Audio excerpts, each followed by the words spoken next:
DFA Secretary Teresa Lazaro. Salamat for this interview. Yeah, kamusta po kayo? Mabuti naman. Since nung dumating kami kasama si Pangulong Marcos, medyo enough time to, mga bagong issues natin na dumarating. Will you consider this as a very fruitful, successful mission with the President? It is very successful trip. Ito na lang ang last-ditch effort ng Pangulong Marcos para sabihin sa mga 193 countries na members ng United Nations na nandito kami, ang Pilipinas na kumakandidato bilang non-permanent member ng Security Council, a consensus builder, a peacemaker, a pathfinder. So ito yung mga katangian at nilathala, or rather isinimulat ni Pangulong Marcos ang mga punto na for the 80 years natin na miyembro ng United Nations, ano ang ating mga ginampanan. Kagaya naging peacekeepers tayo sa mga issues on migration, on many other issues that involves the UN. I'll ask you more about that, Secretary. Right now, both Israel and Iran remains under alert level 2. Ano po yung mga indicators na tinitingnan ng DFA together with the DMW? What are you watching that could trigger a higher alert level? Well, not only watching but listening. Pinapakinggan namin ang mga pronouncements, of course, from President Trump to the leaders in Iran at saka sa ng mga country, mga katabi nitong mga nagaganap na pangyayari. And also marami ring aksyon ng mga nangyayari. Alam naman natin na nung nag-retaliate ang Iran, maraming tinamaan. Not only Israel, pero lahat ng mga almost buong GCC countries. No? Ito yun na nagpapahiwatig kung ano yung susunod namin gagawin. Hindi lang namin maiakyat ang alert level sa alert level 3 simply because ang ibig sabihin ng alert level 3 is voluntary repatriation. Naiisip din ng Pangulo na maggawin yung voluntary repatriation. So lahat sila pupunta sa airport. Pero kung pagbabasihan, Secretary, yung what you monitor sa hindi lang sa news from your counterpart, mukhang hindi na tayo aabot sa sana. It remains at alert level 2 or mukhang from the looks from the development, based on the development, baka may potentially iakyat or hindi naman? Sa ngayon, of course, hindi naman tayo manghuhula kung hanggang kailan itong sitwasyon na to sa gitnang silangan. We will maintain alert level 2. And at the same time, iniisip naman namin, iba ng kaisipan namin ngayon kung saan ang mga pwede silang lumabas, ang mga ruta na tinatawag. Kagaya ng Iran. Meron tayong 800 Pilipino doon. Karamihan sa kanila married sa mga Iranians. Ang labas nila is to Turkey. So, meron ding mga ganyang mga ruta na iniisip ng ating mga foreign service posts to take care of their safety. Since you mentioned Iran, let me go directly to Iran, Secretary. Has the Philippine government formally adjusted yung diplomatic approach following the emergence of Mojtaba Khamenei as Iran's new supreme leader? How does the Philippine government see this development? Do we recognize this new leadership by Mojtaba Khamenei? Meron pang mga base at meron pang mga ibang mga batayan para sa recognition mula nung namatay yung dating leader ng Iran. Pero sa ngayon, kung tatanungin mo kung ang diplomatic relations ay nandun pa rin ang diplomatic relations simply because meron pa rin tayong mga kababayan na nandun sa loob at ating iniisip, kailangan tayong magkaroon ng access sa kanila.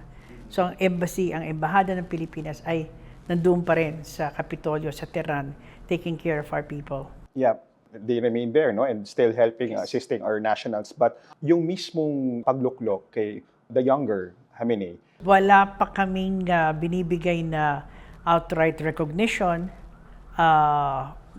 parang status quo lang. paano ba yung proseso pag ganun, Secretary? Kailan mangyayari yun? Well, usually may at the appropriate time kasi tinitingnan din naman natin yung mga pangyayari. So, hindi pa muna, titingnan muna natin. Kumbaga, ang pag-iisip namin ay ano ba ang safety ng ating mga kababayan. The political part, tingnan natin hanggang humupa ang sitwasyon. Another important aspect or yung talagang bahagi ng gulong ito sa Middle East, bukod sa Iran, syempre is the United States and Israel. United States being our treaty ally. Secretary, has the United States asked the Philippine government to support its military operations against Iran in any way? For example, ma'am, through access to EDCA sites or military coordination or at least man lang, Secretary, statements condemning Iran? Wala pang hinihingi na ganyan ng Amerika sa atin, pero siguro I defer to the Department of Defense. At sila ang may kaalaman niyan at directly sila nakikipag-usap sa Department of War. Pero not as far as the Department of Foreign Affairs is concerned. Wala silang hinihingi. Siguro ma'am, just not to belabor the point, but again, as a treaty ally, was the Philippines notified in advance of the U.S. plan to strike Iran so Filipinos in the Middle East could take the necessary safety precautions? No. Hindi.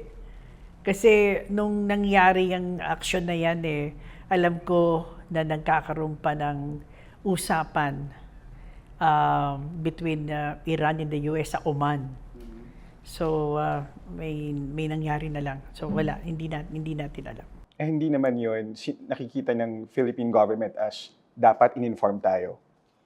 Hindi naman. I think it's a sovereign right ng mga countries, particularly the United States. Mayroon naman silang sariling batayan kung anong gagawin nila.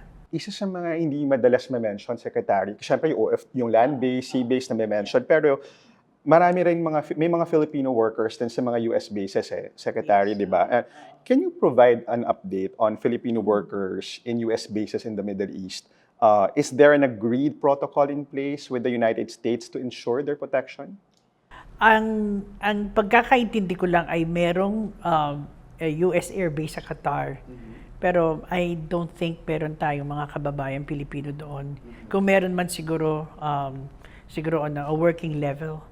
But I don't think so. So yung tanong mo kung merong agreement, not that I know of, hindi namin alam. Isa sa pinakamalaking epekto ng nangyayari ngayon, Secretary, I'm sure lahat tayo, even you, yourself included, is yung pagtaas ng presyo ng produktong petrolyo. No?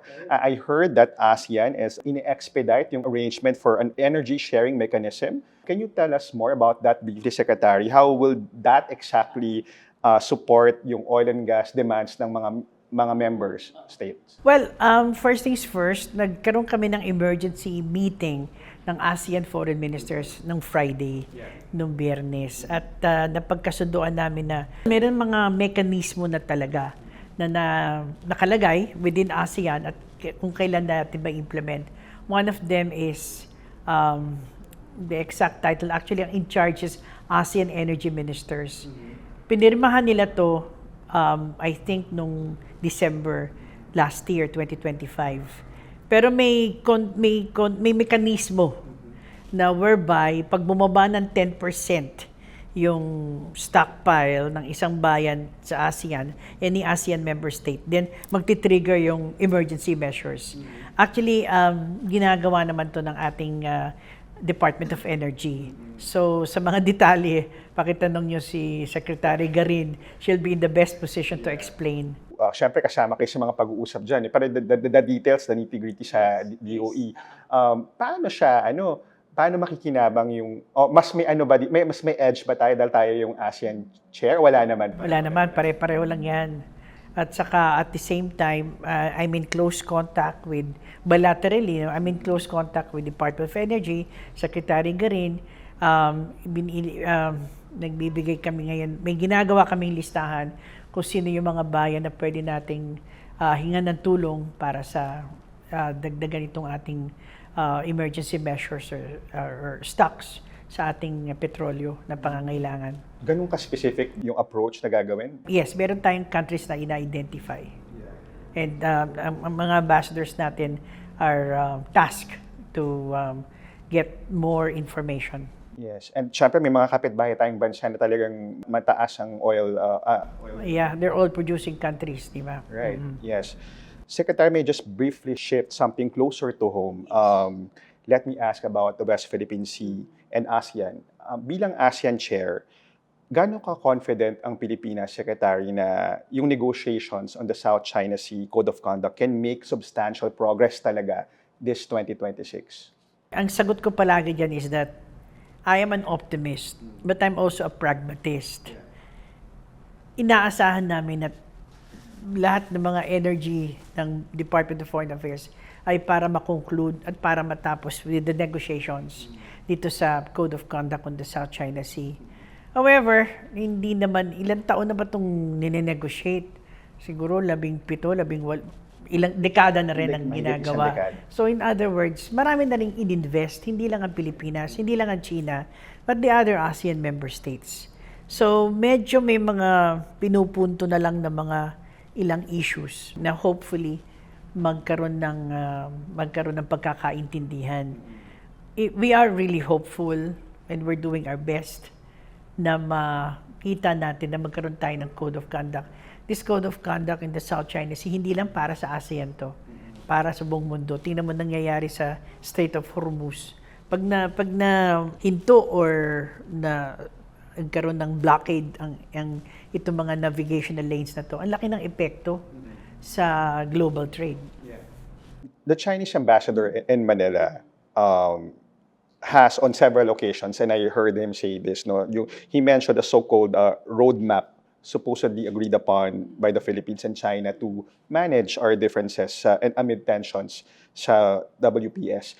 Can you provide more details on this, Secretary, including when this understanding was reached and at what level? Itong roadmap na ito ay pinopose ng Chinese ambassador, ito ay pinag-uusapan pa lang.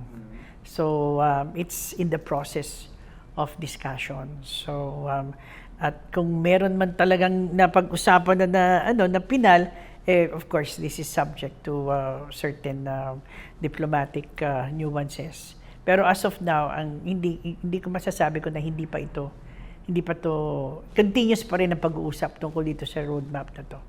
Pero in essence, what's that roadmap about? Itong roadmap naman na sinasabi ng Chinese ambassador is a bilateral basis. So siguro ito yung pagbabalik namin sa usapan, sa may bilateral mechanism tayo on the South China Sea, at marami pang mga steps na para maibalik yung dating mga ginagawa. So wala pa tayo doon, hindi pa natin na-finalize yan. Yeah, are we expecting, Secretary, the next round of BCM in Beijing anytime soon?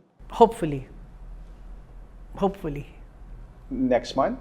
I cannot give you the dates yet kasi as I said, pinag-uusapan. Gano'n ka-importante yung mag-resume yung talks na yun? Aba, importante yan kasi there's still a number of issues that are being discussed.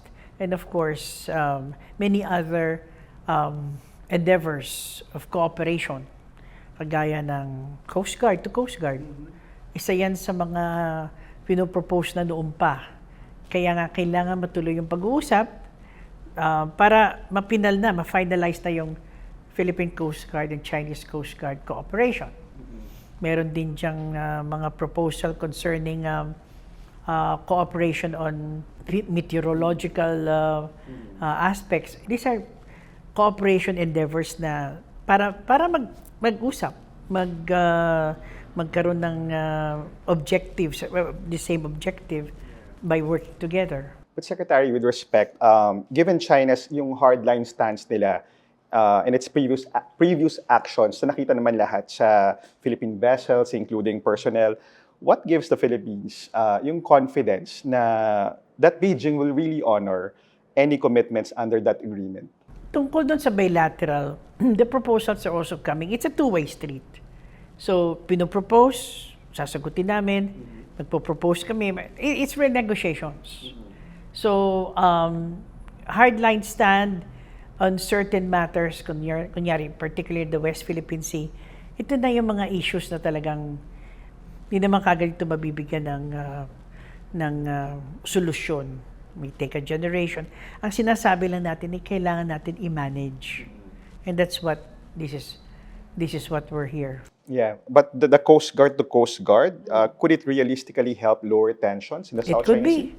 Kung wala naman yan, mabuti na lang yung meron. At least meron silang some subject of discussion. Yeah. Kung hindi naman yun, hindi naman sila, they will not agree on anything kung walang nakalagay doon. Yes.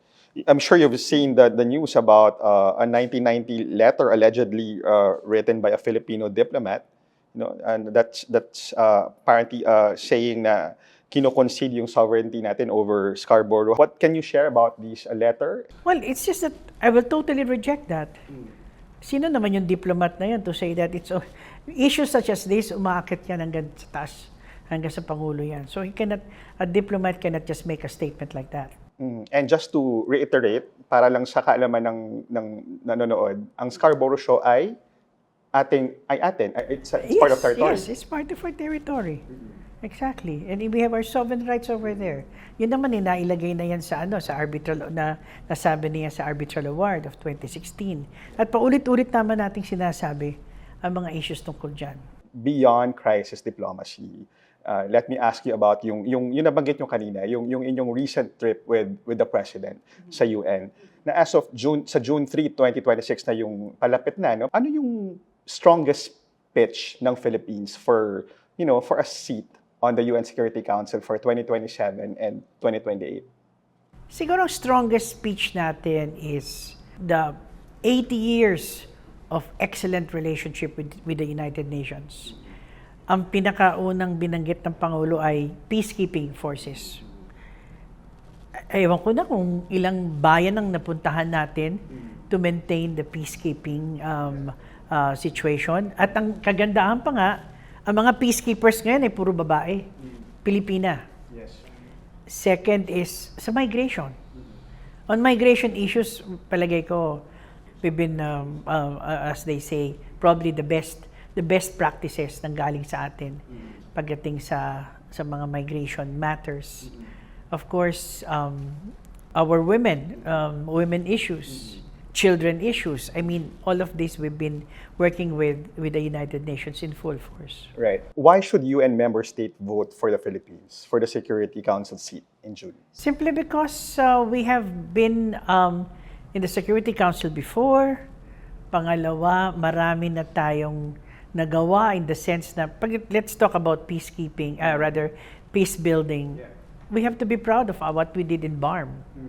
Hintayin lang natin ang eleksyon in September. But ito yung mga game changers na nagbibigay ng pag-asa sa development ng isang bayan. And we'd like to share the challenges din na nangyari sa atin while establishing the BARM. Secretary, let me just ask a follow-up on your recent interviews na about the accountability sa among DFA personnel, internal reforms, on the ongoing investigation involving recalled DFA personnel over alleged financial irregularities. Anong developments yung pwede mong i-share on that, Secretary? Well, ang masasabi ko lang are that cases have already been filed against those recalled personnel, and the due process is being undertaken. Can you tell us the positions of these officials held? Ano po yung hawak? We have to be very discreet about this at the appropriate time. Yeah, but the case is filed administrative, criminal? Paano ba yun? It's administrative, but it can also go up to the ombudsman. Ano yung message talaga na gusto nyong iparating dito sa efforts na to? Bakit to ginagawa ng DFA? Siyempre, aligned with what's going on with the government, no? Aside from being aligned, nung una kong pumasok as Secretary for Foreign Affairs, ang palagi kong sinasabi sa mga kasamahan ko, fiscal prudence. Kasi for every amount that we spend, ang laki ng impact sa bayan. So, I think fiscal prudence is very important. Secretary, I'm just curious. This is going back very quickly to West Philippine Sea and the one whole of government approach.